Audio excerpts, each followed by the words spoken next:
The Sprinklr Editorial Calendar is a way to see what posts have been scheduled and what posts have gone live across your accounts. There are a couple of different ways to access the calendar. Opening a new tab and going to Publisher Console or Editorial Calendar will show you a variation, or you can click this calendar icon in the corner.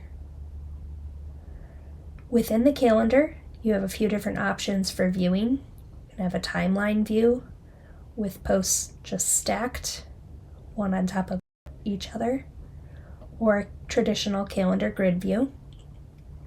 You can also filter to year, quarter, month, week, or day. And you can use the arrows to go forwards and backwards in time, or click today to return to the present time. There are multiple ways to filter using these drop-downs or adding your own. For example, you can see here I have this calendar filtered to the institutional account group, so it is not showing the MSU news account or the president's accounts. You can filter by media type,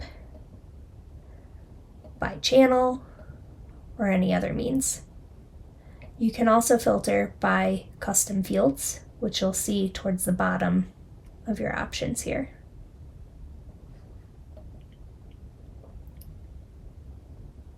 You're also able to group content by various dimensions.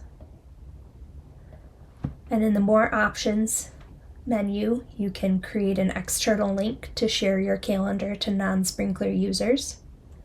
You can view your Instagram feed to see what scheduled posts will look like as someone scrolls through Instagram.